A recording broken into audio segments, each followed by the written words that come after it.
What's up, my fellow scruffy looking nerf herders, and welcome to the Carbonite Chat. Today we're going to be talking about Darth Maul and him fighting a Jedi before Phantom Menace. Now, this is something I'm very intrigued to hear your opinions on whether or not you think they should have done this. What's the point? Is it not kind of intriguing or interesting that we saw the first time that the Sith revealed themselves to a Jedi? Now, technically speaking, the character in the comic is a Padawan.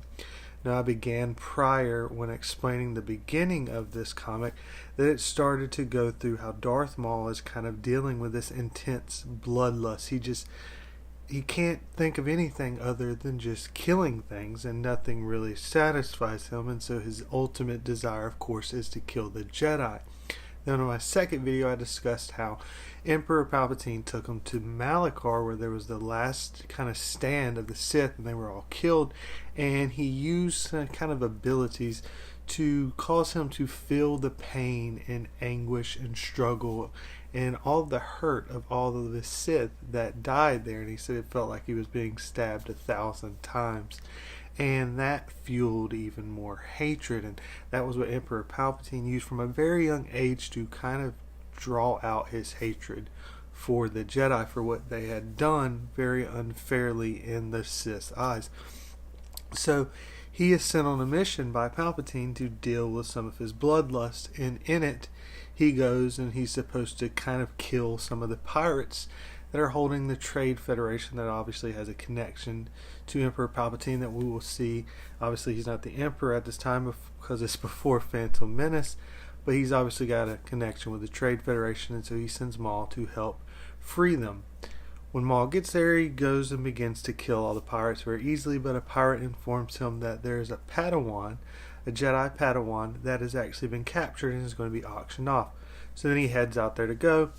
And those are the things I covered a little more thoroughly in my two prior videos, so just trying to catch up for anyone that's watching this first one. Of course, you can watch those other ones beforehand, but I'll actually post them in the link down below. But so they go there and he tries to break in and kidnap the girl, but it's at an auction held by a very established and fancy seller that is very experienced in these types of things. She catches Darth Maul looking at the kid, and he kind of talks his way out of it, and they end up leaving, but she ends up tracking them.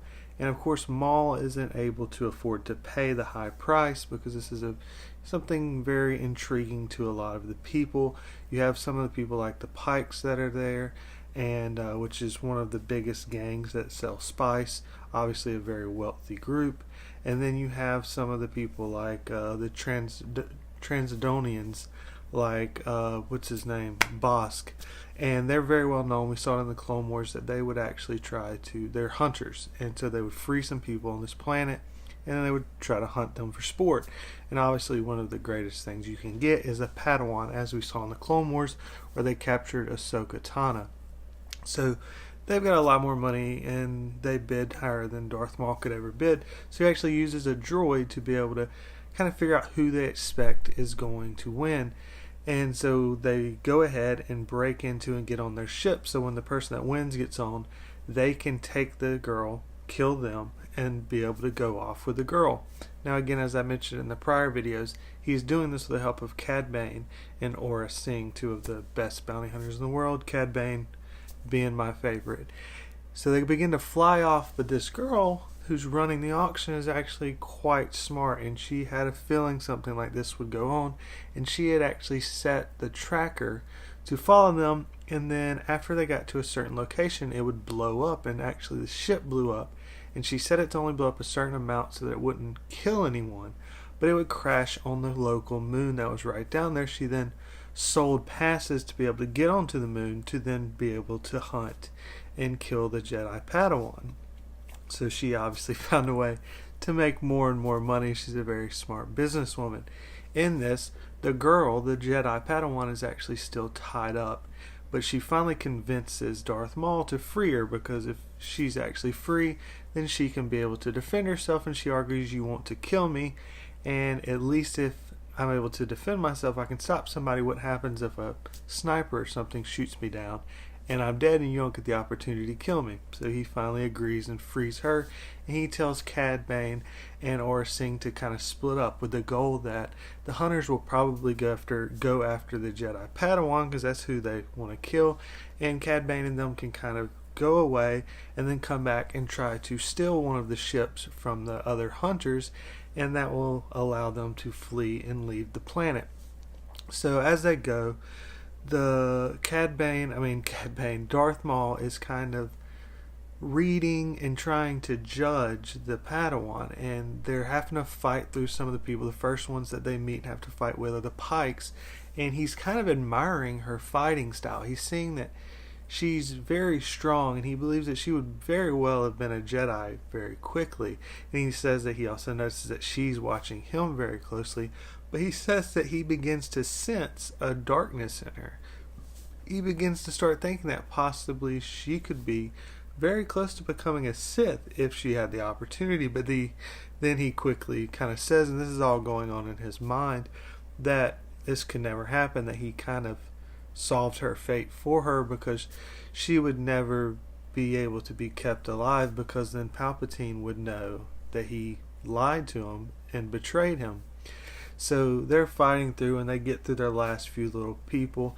And there's also a part with Cad Bane where he's walking up. The Transdonians are walking up, and again, these guys are known for great hunters and very quick on the draw. And Cad Bane's standing there, and the leader of the group begins to walk up, and Cad Bane says, kind of challenges him, and so he starts to step up, and he goes, if this guy shoots me down first, you guys let him walk. If he actually kills me, then earn it, showing that he's fairly confident that he would be able to beat Cad Bane. Of course, right after this, one of the other bounty hunters jumps down and begins to slice him up, and then Aurra Sing from far away starts to snipe them out. She makes a kind of cheesy reference to the A New Hope, where she says that it's like shooting womp rats, but she says like shooting womp rats in a barrel. So that was kind of lame, but funny nonetheless. And of course, Cad Bane, and he saw his kind of cowboy hat, fedora-ish type thing, kind of tilts it and goes, just so you guys know, I would have been able to kill him and been as quick on the draw as anyone alive, but who says I need to fight fair? And it was a perfect Cad Bane moment. I very much appreciate that. They nailed him for this. So then they go and they get and steal one of the Transdonian ships and fly to go help pick up Maul and them. At this time, Maul and the Jedi Padawan have kind of broken off and gotten separated, and she begins to realize that he's wanting to do this on purpose, because she was like, why haven't you tried to kill me now? Why didn't you fight me earlier? And she realizes he wants to get into a secret place because he doesn't want anyone to know. And so they finally begin to square off and fight. Now again, this is where it becomes interesting, because in the Phantom Menace we all figured we saw the first fight with Quigonn and Darth Maul, but now in a comic we're being shown that that's not the case. I kind of have an issue with that. I was waiting the whole time for something to happen. I couldn't really quite figure out what it would be that would cause it to where Darth Maul would not be able to fight her. But they fight, and it begins, and he's fairly well handling her, as should be the case, but he's also saying that she's much more talented than he expected, and he begins to respect the fact that she's able to fight back. She's leaping over him. She's very much trying to kill him, and this surprises him, and he also begins to realize, and he almost makes a mistake as he knocks her down, and he gets overly confident, and she swings and actually catches his shirt and rips his shirt off, and he makes a comment about his overconfidence almost being his undoing. This really bothers me as far as canon goes. It makes Darth Maul be seen as an idiot. I'm not as obsessed with everyone else is with the Phantom Menace lightsaber dueling. It's good. It's the best part of the movie for sure. I have an issue though, because it just seems a bit over choreographed for me. It seems like step, step, step, step. So that's my opinion. It's still very cool. The issue is Maul dies here, which was dumb from a storytelling standpoint, but he dies when because he's overconfident. Your argument could be he had this bloodlust for so long. The story should be that he never gets to the Padawan, or he almost gets to the Padawan, but something happens.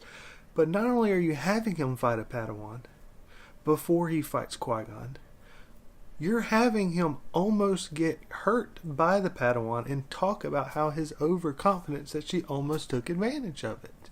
And that's how he dies shortly after it.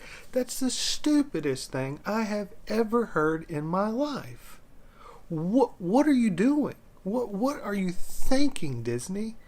This is so dumb. I mean, I'm sure you can't be making that much money off of comics. It's 5 comic series of the Darth Maul comic. Is it really making you that much money that you just want to, I mean, maybe you just like to ruin some of the stuff that you've done beforehand. I don't know, but this really annoys me. And I don't like the Phantom Menace.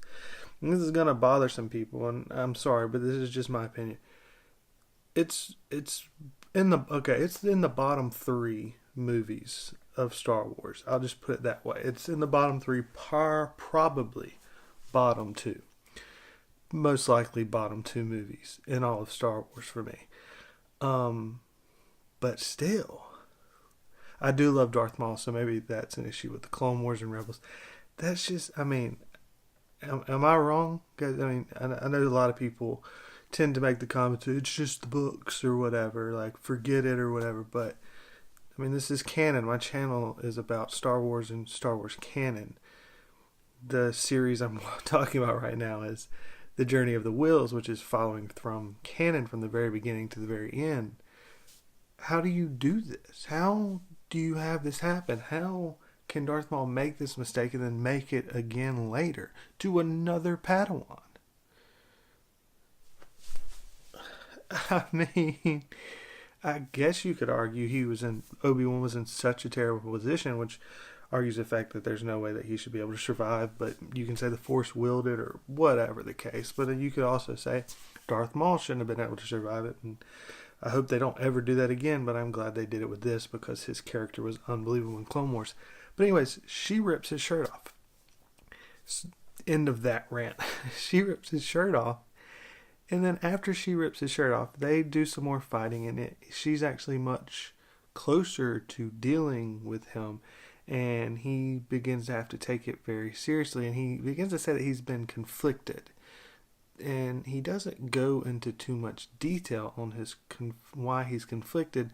Partially it's because he realizes that she could have been a Sith, and he's torn by the fact that maybe he could have turned her, is what it seems like. But it also seems like there's something else there, but it's not really fully touched on. And so they begin to fight, and she actually force throws him against a wall, which again bothers me. Maul should just hammer out anyone. The fact that a Padawan, even if Maul talks about how talented the Padawan is, he just gets chucked into a wall. So you're telling me a Padawan is handling Darth Maul to some extent, and then he beats an old Jedi in Qui-Gon that's old enough to the point that he can't even fully fight in the form that he's listed as. And, this is getting into some of the technical things, but he's formed for Ataru, which is the jumping around, flips and twists. It's what you see from Yoda in Attack of the Clones, which is just terrible. But he can't do, he has to relegate his to just quick moves. Now, the technical reason is because he's a human, and they didn't over CGI or use cords for him to do that. But canon-wise speaking, the reason he did it is because he's too old, and he can tire himself out, and so he really just uses the Ataru movement to create momentum and force for harder strikes. So he beats an older aged Jedi and struggles against a Padawan, and then is killed by a Padawan. This is supposed to be the big bad. This is the guy everybody loves, man. This is frustrating. This is really frustrating. I mean, it's just a disservice to the character. It's a disservice to Phantom Menace. What are you doing? At least when they brought him back in Clone Wars and in Rebels, it was a beautiful story arc. It made me love Maul. I didn't care for Maul as much as some of the other people did because he was so quick in Phantom Menace and I didn't really like the movie. But here it's just, it's insane to me. So then she throws the lightsaber and it lands right above his head. He makes a comment, make sure if you throw your lightsaber, you hit your target, which, I mean, I want to believe that if she would have thrown it like his chest or something, he would have used the force to deflect it. But it seems as though he's kind of like, you missed the mark. You had a chance to kill me, which is just insane. Again, I'm not going to rant on that anymore. But then she says, I hit my target. And then rubble begins to fall down on him. And then after rubble falls down on him, and she kind of turns away, like thinking she's defeated him to some extent, he then pops out of the rubble and kills her. That's how Maul had to kill the Padawan? Is there some kind of surprise shock pop out of rubble after she kind of defeated him in a moment and then kills her? Like he couldn't just beat her? Why? What are you thinking storytelling wise? What in the world made you say this is what we need to do? This is the best thing for canon. And you did it in a comic. It's not even a book.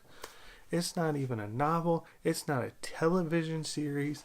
It goes movie, TV, books, comics, if you're looking of importance. Now, I know they're all comic, and I also know that Star Wars doesn't care about that. That Disney has shown time and time again that the canon is just meh. And if you ask one of them, if you go and ask Pablo Hidalgo about it, he'll just be like, the movies are more important. Like they did with Poe meeting Rey in the Force Awakens novel. And then they meet again in The Last Jedi. And they're like, oh no, well if it happens to the movie different from the book, it's what the movie says is the canon. Well, if that's the case, why'd you remove all the other Star Wars books that we had? All the Star Wars books, all the comics. You had Darth Maul fighting Vader in those. This one, you got Darth Maul barely able to deal with a Padawan. So anyways, he kills him. And then he goes, now I feel... And it skips on and kind of drags out the finally hearing what he feels like. And then it goes to him with Emperor Palpatine on Coruscant. And so Palpatine goes, so how was it? And he goes, what do you mean? And he goes, how was it finally? Did it quench your bloodlust? And he goes, you knew? And Emperor Palpatine says, of course I knew. It was a test. You think that anything happens without me being privy to the information? You think that you could actually gain secrets from me? Now, this part I like of the comic. It solidifies Emperor Palpatine as just the boss. Like, he knows everything. He's in control of everything. No one can outdo him. And I hope they never screw that up, at least. They've done brilliantly with doing all that. God knows Rebels showed in the trailer with Ezra and him. Probably Ezra will beat him somehow or something. I don't know. I hope not. It's Dave Filoni, so hopefully it will be done well. But Emperor Palpatine mentions it, and he's like, it was a test, and I failed you. And Emperor Palpatine goes, did you? And he goes, we're the Sith. Everything we do is to go against order, to fight against it. And then Maul kind of understands that this is the point. This waiting, this dragging out, the building up of bloodlust that Emperor Palpatine has been kind of creating in him, that hatred that just can't be quenched, is exactly what Palpatine wanted.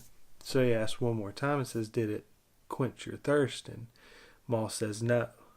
Which is interesting. I do like that part, but he says no. He says ultimately it just made a deeper hole inside of me. I feel more empty than I ever did before. And he says, and of course, the only thing I've been trained to deal with, to satisfy, to fill this hole or emptiness in me, is to kill more Jedis. And that's the way the comic ends, which I like that ending. I hate what had to be there for that to happen. I've ranted on that. I want y'all to comment down below. I'm very interested to hear your thoughts on this as a whole. Speaking on the comic as it is, I thought the story was very interesting. Of course, I was let down by the very end. The art, I actually enjoyed. The Sons of Dathomir comic, which is a much better storyline than this, and really hits on his character beautifully. The art was definitely not up to par. It was older. It was done by Dark Horse. This is done by Marvel, so the art's done very well. But I think a lot of the times the use of the shadows with the eyes kind of very much glowing and giving them very evil appearance, I absolutely love that. George Lucas said when he was creating the character, he wanted just the most intimidating, terrifying, scary character that he could create. And that's what they did with Maul. So I liked in the comics when they took advantage of the use of shadows and to cover, but the yellow eyes still piercing and just staring at you. So just some kind of comments on the illustrators and some different works with the comics, because they change from time to time. So I like to throw in some little extra things for you guys and let you know. I've spoiled it now on everything that happens, but if you like to read the comic, it's interesting, and there's a few things in there that I didn't fully get into, but ultimately that's kind of the gist of it. And to me, that one part where it kind of spoils Phantom Menace and some of the, doesn't spoil the Phantom Menace, but spoils some stuff for the Phantom Menace, and it kind of hurts the character of Darth Maul. But I've done my rant on all of those, so as I mentioned, I look forward to the comics down below. I'll post the rest of the playlist of that series to see the rest of the Darth Maul, but now that I think about it, probably just talked anyone out of watching those videos. So I will post the video. I'll post some other videos right there. I don't know what I'll post. I'll put a link to my TeePublic page down below if you'd like to pick that out. And that'll be it. I'll wrap it up right here. So thank you guys for watching, and never forget, you Nerf herders, I love you.